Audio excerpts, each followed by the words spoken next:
South ఇండియాలోని అతి తక్కువ ధరలకి రత్నాలను అందించే ఏకైక సంస్థ 6JVR. నమస్తే, నేను కేశవ్ సుమన్ టీవీ. ఆంధ్రప్రదేశ్కి కేంద్రం ఇస్తున్నటువంటి మద్దతు, అలానే సెంట్రల్ స్పాన్సర్డ్ స్కీమ్స్ ద్వారా అందుతున్నటువంటి మద్దతు ఎలాంటిది? ముఖ్యంగా రైల్వే బడ్జెట్లో పెద్ద ఎత్తున ఈసారి నిధులు కేటాయించారని రైల్వే శాఖ మంత్రి అశ్విని వైష్ణవ్ అనౌన్స్ చేశారు. అదేవిధంగా ఏపీ గవర్నమెంట్ కూడా దీనికి సంబంధించి కృతజ్ఞతలు తెలిపినటువంటి పరిస్థితి. నారా లోకేష్ తాజాగా అశ్విని వైష్ణవ్తో భేటీ కూడా కాబోతున్నారు. ఓవరాల్గా సెంట్రల్ స్పాన్సర్డ్ స్కీమ్స్లో ఏపీకి వస్తున్నదేంటి, అలానే ఏపీ గతంలో నష్టపోయిన దాన్ని ఈసారి ఏ విధంగా భర్తీ చేయబోతున్నారు? ఈ అంశాలను విశ్లేషించేటువంటి ప్రయత్నం చేద్దాం. మనతో పాటు అనలిస్ట్ చంద్ర శ్రీనివాస్ గారు. నమస్కారం. నమస్కారం. బడ్జెట్కి సంబంధించి ఒక్కొక్కటి అంటే ఇంటర్నల్గా ఏం కేటాయింపులు చేస్తారనే దాని మీద ఒక స్పష్టత వస్తుంది. సో ఈ స్పష్టత వచ్చేటువంటి క్రమంలోనే రైల్వేస్కి సంబంధించి, జల్ జీవన్ మిషన్కి సంబంధించి ఇట్లా ఒక్కొక్క సెగ్మెంట్స్ పెద్ద ఎత్తున కేటాయింపులు జరిగినాయి అంటున్నారు. ఎంతవరకు వాస్తవం అండి?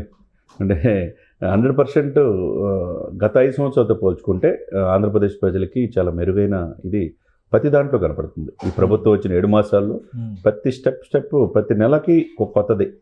ఇప్పటివరకు దాదాపు వాళ్ళు చెప్పినట్టుగా 5 లక్షల కోట్ల పెట్టుబడులు ఆ దిశగానే ముందుకెళ్తున్నాయి. అడిగిందే ఇదిగా వెంటనే బడ్జెట్ ఉన్నా లేకపోయినా కానీ మనం చూసాం, రాజధాని కోసం రైల్వే బడ్జెట్ విషయం కేటాయించింది. ఒకవైపు ఎప్పుడు లేని విధంగా రాయలసీమను కూడా పలకరించారు గత బడ్జెట్లో మొన్న ఇది చేసినప్పుడు. ఇప్పుడు కూడా ప్రతి దాంట్లో ప్రాధాన్యత క్రమం చూసుకుంటే ఒక రైల్వేలోనే 9,471 కోట్ల రూపాయలు ఆంధ్రప్రదేశ్ కేటాయించడం అంటే పక్కనున్న తెలంగాణ రాష్ట్రానికి 5,500 కోట్లు, ఇక్కడ ఉన్నది 9,415 కోట్లు. దీంతోపాటు అడిషనల్గా కొత్త రాజధాని కోసం అది కూడా కనెక్ట్ చేశారు, అది సపరేట్ బడ్జెట్. దీంతోపాటు 73 రైల్వే జోన్లు ఆధునీకరణ చేస్తున్నారు. ఇప్పుడు స్టేషన్స్ దాన్ని ఆధునీకరణ అంటే దాన్ని కంప్లీట్గా టెక్నాలజీని ఉపయోగించి, ఆధునికమైన టెక్నాలజీని ఉపయోగించి ఇచ్చేస్తున్నారు అన్నమాట స్టేషన్స్. దీంతోపాటు 24,558 కోట్ల పనులు కంటిన్యూగా జరుగుతున్నాయి. ఇది నిరంతర ప్రక్రియ. అంటే ఎక్కడ కూడా ఏపీకి వెంటనే ఇవ్వాలి, మనం ఇంకా విడిపోయిన తర్వాత, రాష్ట్రం అయిపోయిన తర్వాత కూడా అభివృద్ధికి ఆమెడ దూరంలో ఉందనేది భావన సెంట్రల్ కూడా కలుగుతుంది. ఆ దిశగానే అది రైల్వే బడ్జెట్ కావచ్చు, మెయిన్ బడ్జెట్ కావచ్చు, ప్రతి దాంట్లో ఆంధ్రప్రదేశ్కి ప్రాధాన్యత కల్పిస్తున్నారు. దీంతోడండి ఇప్పుడు చూసుకుంటే వందే భారత్ రైలు కూడా ఏపీకి ఎక్కువగా ఎలకేట్ చేస్తూ ఉన్నారు. ఈ పరిణామం చూసుకుంటే ఒకవైపు జల్ జీవన్ మిషన్ ఎప్పుడు లేని విధంగా 25,000 కోట్లతో జల్ జీవన్ మిషన్ అంటే గత ప్రభుత్వం నిర్లక్ష్యంగా మ్యాచింగ్ గ్రాంట్ కూడా ఇతలకి పని దినాలు లేకపోవడం. ఇప్పుడు ఏదో రోడ్ల నిర్మాణానికి సంబంధించిన మ్యాచింగ్ గ్రాంట్లు కూడా ఆల్రెడీ రిలీజ్ చేసేసామని చెప్పని ఇందాకే పంచాయతీరాజ్ శాఖ కమిషనర్ ఒక నోట్ రిలీజ్ చేశారు. అవునండి. సెంట్రల్ గవర్నమెంట్ ఇచ్చే డబ్బులకి వీళ్ళు 40 కోట్లు రిలీజ్ చేస్తే వాళ్ళు 115 కోట్లు ఇస్తారంట. అవును, వెంటనే రిలీజ్ చేశారు. అంతే కదా. ఇప్పుడు అంతకుముందు ఆ గ్రాంట్ కూడా కనీసం మ్యాచింగ్ గ్రాంట్ కూడా ఇవ్వాలా, ఇకపోతే తెలుగు సెంట్రల్ కూడా పట్టించుకోవాలా. కాకపోతే ఇప్పుడు మొన్న 7 మంత్రులు సెంట్రల్ మినిస్టర్ కలిసినప్పుడు, ప్రధానమంత్రి గారితో కలిసినప్పుడు డిప్యూటీ సీఎం పవన్ కళ్యాణ్ గారు ఆ జల్ జీవన్ మిషన్, ఎందుకంటే గ్రామీణ ప్రతి ఒక్కరికి మంచినీరు ఇస్తారన్నారు, కుళాయి ఇస్తున్నారు. ప్రతి ఒక్కరికి 55 లీటర్లు ఇవ్వాలనేది కృతనిశ్చయంతో ఉన్నారు. మంచినీరు రోజుకి ఇవ్వాలంటే జల్ జీవన్ మిషన్కి మనం ఆంధ్రప్రదేశ్ గ్రాంట్ ఇస్తే కదా వాళ్ళు ఎలకేట్ చేసేది, మ్యాచింగ్ గ్రాంట్ ఇస్తేనే ఎలకేట్ చేస్తారు. ఇప్పుడు దాని దిశగా కూడా ఈ దీంతో పాటు 70,000 కోట్ల రూపాయల పనులు కూడా కల్పించాలి ఒక ప్రపోజల్ కూడా ఇచ్చారు. ఇది ఎందుకు 5 సంవత్సరాలు నిర్లక్ష్యానికి గురైంది, ప్రజలను ఎందుకు పట్టించుకోలేదు అనేది మనం చూడాలి. ఎందుకంటే గ్రామీణాభివృద్ధి, పంచాయతీరాజు, తర్వాత అటవీ శాఖ, సైన్స్ అండ్ టెక్నాలజీతో పాటు ప్రతి ఒక్కరికి గ్రామంలో ప్రతి ఇంటికి నీరు ఇస్తారనేది, కుళాయి ఇస్తారనేది ఈ కూటమి వాగ్దానం.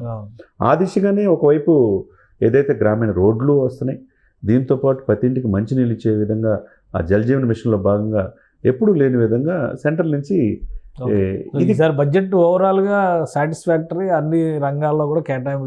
ఇంకోవైపు నుంచి విపక్షాలేమో బీహార్ పేరు ఎక్కువసార్లు వినపడింది, ఆంధ్రప్రదేశ్ పేరు అసలు వినపడనే లేదని చెప్పి అంటున్నారు. అంటే ఇప్పుడు బీహార్ ఏమో ఎక్కువ ప్రాజెక్ట్ సెలక్షన్ అన్నారు, ఢిల్లీ ఏమో దానివల్ల 12 లక్షలు ఉన్నా కానీ ట్యాక్స్ ఎగ్జెప్షన్ ఇచ్చారు, సామాన్య వాళ్ళు ఎక్కువ ఢిల్లీలో నివసిస్తున్నారు కదా, ఆ విధంగా కవర్ చేసుకోవడానికి అని చెప్పి అంటారు.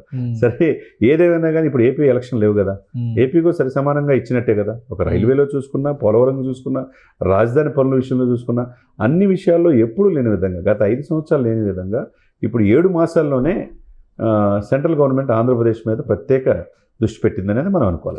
ఆశించిన స్థాయిలో ఇవన్నీ సద్వినియోగం అవుతాయని భావించవచ్చా? 100% అండి.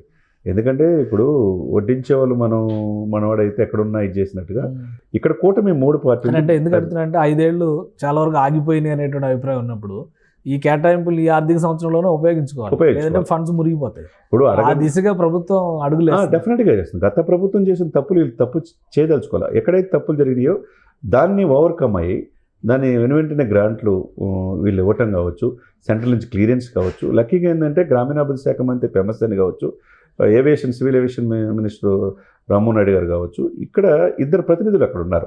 అదేవిధంగా ఎంపీలు 21 మంది ఎంపీలు, ప్రతి ఎంపీ కూడా కీలకంగా ఆయా శాఖల గురించి వెళ్ళి కలుస్తున్నారు ఆయా శాఖలతో. గత 5 సంవత్సరాలు జరగల. కాబట్టి డెఫినెట్గా ఆంధ్రప్రదేశ్కి రావాల్సినవి తీసుకోవడంలో వీళ్ళు వెనకడుగా వేయట్లేదు. 22 మంది ఎంపీలు ఇచ్చి మెడలో ఉంచుతారన్న గత ముఖ్యమంత్రి జగన్మోహన్ రెడ్డి గారు ఏ రోజు కూడా రాష్ట్ర అభివృద్ధి కూడా పట్టించుకోవాలా, స్పెషల్ స్టేటస్ అడగల, పోరవల నిధులు అడగల, అసలు మ్యాచింగ్ గ్రాంట్లు ఇవ్వకపోతే ఇంకేం అడుగుతారు. కాబట్టి ఈ ప్రభుత్వం ఆ విధంగా కాకుండా వాళ్ళు చేసిన తప్పుల్ని వీళ్ళు సరిదిద్దే ఇదిలోనే ఉన్నారు. కాబట్టి అన్ని విధాల సెంట్రల్ చేతనిస్తుంది. రాష్ట్ర అభివృద్ధి దిశగా ఈ ఎంపీలు ఎమ్మెల్యేలు ఇప్పుడున్న సీఎం గారు, డిప్యూటీ సీఎం గారు ముందుకెళ్తున్నట్టుగా స్పష్టంగా కనపడుతుంది. రైట్. థ్యాంక్ యూ చంద్ర శ్రీనివాస్ గారు. ఇది బడ్జెట్లో కేటాయింపులు చేసినటువంటి విధానంలో ఆంధ్రప్రదేశ్కి పెద్ద ఎత్తున లబ్ధి చేకూరుతుందని చెప్పని కూటమి ప్రభుత్వం పక్షాన చూస్తే కనుక పోలవరం, అమరావతి, దాంతోపాటు సెంట్రల్ స్పాన్సర్డ్ స్కీమ్స్లో ఆంధ్రప్రదేశ్కి మరింత ఎక్కువ లబ్ధి వస్తుందని చంద్ర శ్రీనివాస్ గారు విశ్లేషిస్తున్నారు. ముఖ్యంగా జల్ జీవన్ మిషన్, అలానే పంచాయతీ రహదారి వ్యవస్థకు సంబంధించినటువంటి పథకాలు, వీటన్నిటిలో కూడా ఏపీకి పెద్ద ఎత్తున నిధులు అందబోతున్నాయి. ఈ సంవత్సరంలో ఈ నిధులని సద్వినియోగం చేస్తే కనుక ఏపీలో మౌలిక వసతుల కల్పన అనేది సులువు అవుతుంది. రైల్వే ప్రాజెక్టుల విషయంలో ఏపీలో 74 స్టేషన్లని ఆధునీకరించేటువంటి బాధ్యతను తీసుకున్నారు. కాబట్టి పెద్ద ఎత్తున రైల్వే శాఖ నిధులు ఇస్తుంది. దీనికి సంబంధించి రాష్ట్ర ప్రభుత్వం కేంద్రానికి కృతజ్ఞతలు చెబుతుందని చంద్ర శ్రీనివాస్ గారు విశ్లేషిస్తున్నారు. ఇది special discussion. Keep watching. Suman టీవీలో మీ పర్సనల్ అండ్ బిజినెస్ ప్రమోషన్స్ కోసం కింది నెంబర్కి కాంటాక్ట్ చేయండి.